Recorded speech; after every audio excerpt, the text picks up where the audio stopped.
অষ্টম সোঁৱৰণি দিৱস। গতিকে এই সোঁৱৰণি দিৱসত মই এটা আহ্বান জনাইছোঁ যে গোৱালপৰীয়া গীত বুলি ক'লে অসমৰ সংগীতৰ এটা অনবদ্য অংগ, ভাৰতীয় সংস্কৃতিৰ এটা অনবদ্য অংগ।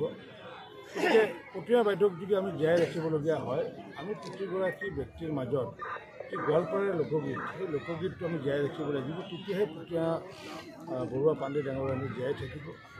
আজি আমাৰ এই অঞ্চলৰ গৃহৰক্ষী বাহিনীয়ে আজি এই অনুষ্ঠান আয়োজন কৰিছে, শিক্ষক সন্মিলনী আয়োজন কৰিছে। মই গৃহৰক্ষী বাহিনীক আৰু শিক্ষক সন্মিলনীক আন্তৰিক ধন্যবাদ জনাইছোঁ। কাৰণ কিয় মই বহুত ঠাইত দেখিছোঁ শিক্ষক সন্মিলনী বা গৃহৰক্ষী বাহিনী, তেওঁলোকে কিন্তু এনেকুৱাকৈ বিশিষ্ট শিল্পীৰ নামত এনেকুৱাকৈ সোঁৱৰণি দিৱস আৰু বিশেষকৈ প্ৰতিমা বাইদেউৰ নামত মই তেনেকুৱা অনুষ্ঠান কৰা দেখা নাই। বিলাচীপাৰাৰ গৃহৰক্ষী বাহিনীৰ যিটো কাৰ্যসূচী কৰি নিদৰ্শন দেখালে, অসমৰ সমগ্ৰ মই গৃহৰক্ষী বাহিনীকে আহ্বান জনাইছোঁ যে যাতে তেওঁলোকেও যাতে এনেকুৱাকৈ কাৰ্যসূচী কৰি আমাৰ শিল্পীসকলক, সাহিত্যিকসকলক যাতে জীয়াই ৰাখে, সোঁৱৰণ কৰি আমাৰ নবীন চামৰ মাজত তেওঁলোকৰ কৰ্ম যাতে আমি প্ৰচাৰ কৰিব পাৰোঁ, তেওঁলোকৰ দৰ্শন যাতে প্ৰচাৰ কৰিব পাৰোঁ, তাকে আহ্বান জনাইছোঁ। আৰু এনেকুৱা এটা দিনত নিৰ্দিষ্টভাৱে বহু কাৰ্যসূচী আছিলে, আমাৰো আছিলে, কিন্তু সকলো কাৰ্যসূচী আমি বাতিল কৰিছোঁ।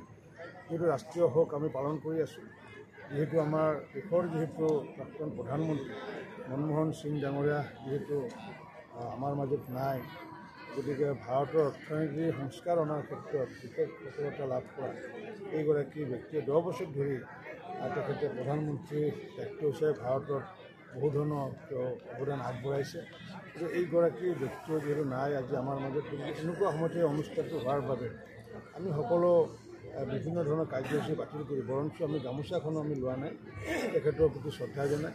গতিকে আজি এই চেগতে প্ৰতিমা বৰুৱা পাণ্ডে ডাঙৰীয়ানীৰ লগতে আমি মনমোহন সিং ডাঙৰীয়াকো আমি হৃদয়ৰে শ্ৰদ্ধাঞ্জলি আগবঢ়াইছোঁ আৰু লগতে ভগৱানৰ প্ৰাৰ্থনা জনাইছোঁ যাতে তেওঁলোকে যাতে চিৰশান্তি লাভ কৰে।